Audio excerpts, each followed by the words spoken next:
Chicago. I'm Beverly Carrington, a police dispatcher at OEMC, the Office of Emergency Management and Communications. At OEMC, we not only handle emergency calls through the 911 call center for the city, but also non-emergency calls via the 311 City Service Call Center. The OEMC's 311 call center is the point of entry for residents, business owners, and visitors requesting non-emergency city services and general information about Chicago. I am excited to introduce our special guest today, Audrey Mathis, Director of 311 City Services at OEMC, here to give us the 411 on 311. Welcome, Audrey.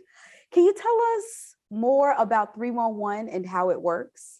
First of all, thank you, Beverly, for having me. Yes, 311 is the gateway to all programs and services that the City of Chicago provides to its residents, businesses, and visitors. We also receive calls about information like event street closures, towing information, or customer service inquiries for both our Midway and O'Hare airports. But I want to kind of explain the city service process a little more. So when a resident calls 311 for city services, a service request is created and then automatically routed to the proper city department. The caller receives a service request number, and any other follow-up information is provided so that residents can track the progress with those service requests. A checklist of the various steps to resolve the problem is then formulated into what we call work orders. City crews are then assigned to these work orders and respond as necessary. So each crew work order is monitored. Additional information is added for activities as necessary. And then all of these things are wrapped up for resolution. So residents can also then, and which we strongly encourage, sign up for to receive a text message or an email to get updates and be notified when their work is completed. Okay. What types of services can be assessed through 311? So residents can request services or report issues such as graffiti removal, street lights out, building violations, rodent baiting, senior well-being checks, garbage cart maintenance replacement, just to name a few. But in addition, residents can also call 311 to file a police report or to report other non-emergency situations with the Chicago Police Department's alternate response section, known as ARS. This is really, really good to know. Now, if you can call 311 for the police, I'm going to talk about the difference between 911 and 311. I'll go with 911. So you can call 911 when there's a crime in progress, when there is immediate threat to life or bodily injury, when there is major property damage or loss due to a crime, to report a life-threatening medical emergency that requires an ambulance, to report a fire, to report a hazardous material incident, also to report suspicious activity, a suspicious person, or suspicious objects. So when you call 311, as I've also mentioned, you're requesting city services or information. You're reporting maybe rodent baiting, lights out, graffiti, etc. You're requesting some information, perhaps the date and time of your local CAPS beat meeting, information on a city program, or to locate the nearest cooling or warming center. But in addition to the city services, when residents call, they can call 311 to reach the Chicago Police Department's alternate response section, known as ARS, as I mentioned, and that is to report a situation that does not pose an immediate threat to life, bodily injury, or major property damage or loss, or if you wish to file a police report, or any other offense when the subject is no longer on scene, then you'd call 311. Okay, besides calling 311, how can residents assess city services? So residents can also go online and visit our web portal. And you can do so by going to 311.chicago.gov. I'm going to repeat that, 311.chicago.gov. That's our online portal. Yeah. Or you can use our free Shy 311 mobile app. And you can get to that by downloading it from the Apple Store or Google Play. Again, let me say free. Or people can call their local alderman. The alderman's office also have access to the same system to report any city services. Do I have to give my name when I submit a service request or report an issue? So in most cases, residents may request services or report issues anonymously using the mobile app, website, or when you call. But there are a few service requests that require personal information for follow-up. Example, cab feedback. Okay. There's some general information that our operators may not have, so we need to be able to follow up with the complainant. Yeah. Also, with regard to a water lead test kit or any instances where an inspector needs to come inside, we need to be able to have that contact information. We also have a program we do annually called Roof and Porch. We definitely need your follow-up information. But generally speaking, as I've indicated, in most cases, you can call and report any requests anonymously. Okay. What if English is not your first language? Are there operators available for residents who speak other languages when they call 311? So our 311 operators are ready to assist any caller in their preferred language with the use of a language line bank that we use, and it has access to over 240 languages. Okay. Does the 311 call center operate from 9 to 5, or can you call anytime? Yes, you can call us anytime. The 311 call center is open for business 365 days a year, 24 hours a day, 7 days a week. How many calls does 311 receive annually? So it varies, but last year, the 311 call center received just over 2.9 million calls. Wow. Of all the requests 311 receives each year, what are the top 5 city service requests received by 311? So last year, the top 5 city service requests called into 311 were street light out complaint, shelter request, garbage cart maintenance, abandoned vehicle complaint, and rodent baiting rat complaint. Since we are now approaching the winter months, are there services that you wish to inform the public of? Sure. Yes. Shelter requests. That's typically for our homeless population or people who just need to have shelter. We get a lot of requests regarding no heat complaints. We also get several requests for building violation complaints when apartment heats fall below 68 degrees during the day or 66 degrees overnight.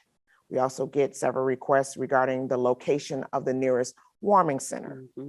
And generally, we definitely get complaints about ice and snow. So let me go over a few things about ice and snow. It's important that people shovel their sidewalks, and that is especially for safety. We also want to remind residents during snowstorms that arterial streets are plowed first, but once they're passable, then streets and sanitation then moves to our neighborhood side streets.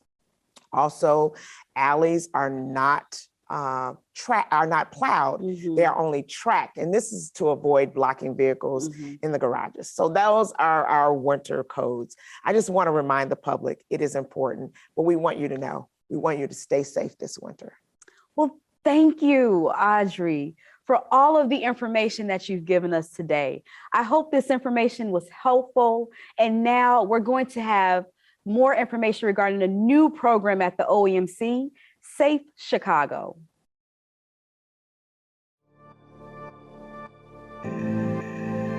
I'm Rich Gaitis, the Executive Director of the Office of Emergency Management and Communications.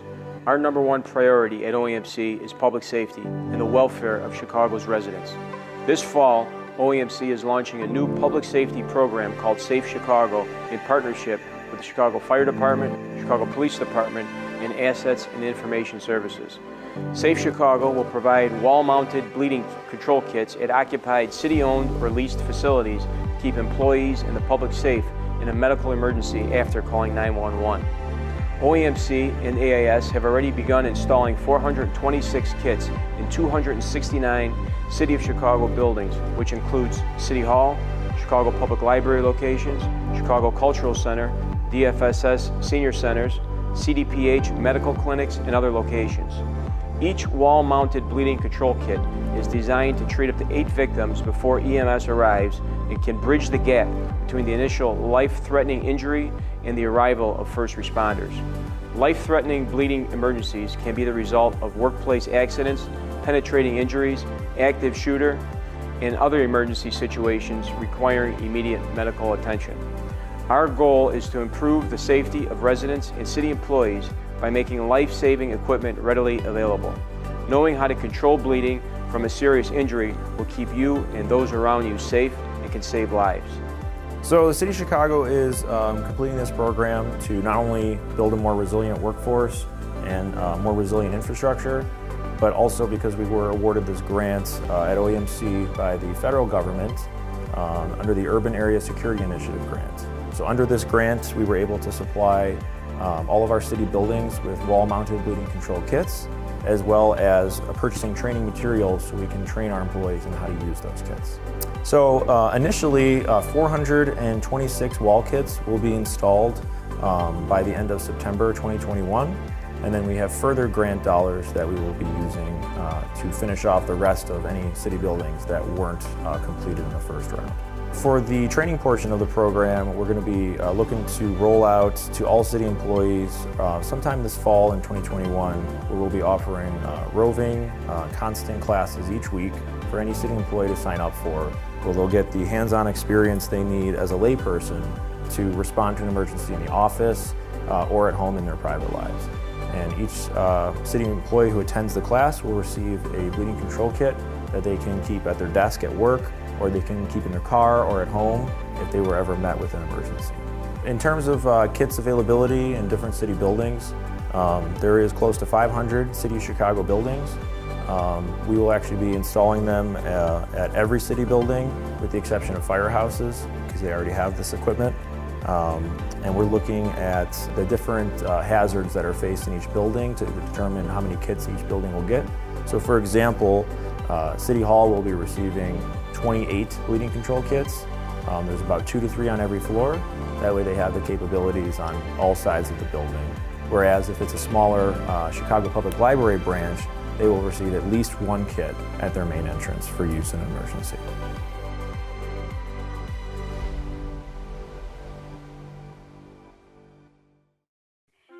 Do you know how to make the right call? The easiest answer to this question is, if it's an emergency and you need the police, fire department to respond, call 911. And if you need to make a city service request, you can do it multiple ways, either by calling 311, or you can make the most of the same city service requests via the free Shy 311 mobile app or by going online. Not all city services are available on Shy 311 app, but a call to 311 is always an option or online at 311.chicago.gov. Download the Shy 311 app to use it during our busiest call times, such as during a storm or a major event. 311 can connect you to many city services as well as referral services. Okay, are you ready? Yes. Okay. So, arm stick up, call 911. Garbage pickup, call 311. I want to confess, call 911. I want to recycle, call 311. Burning building, call 911. Burning question, call 311. Escaped convict, call 911. Escaped poodle, call 311. Major emergency, call 911. Minor annoyance, call 311. Raging fire, call 911. Down wire, call 311. Home invasion, call 911. Water in basement, call 311. Civil unrest, call 911. Shelter request, call 311. Remember to make the right call, Chicago.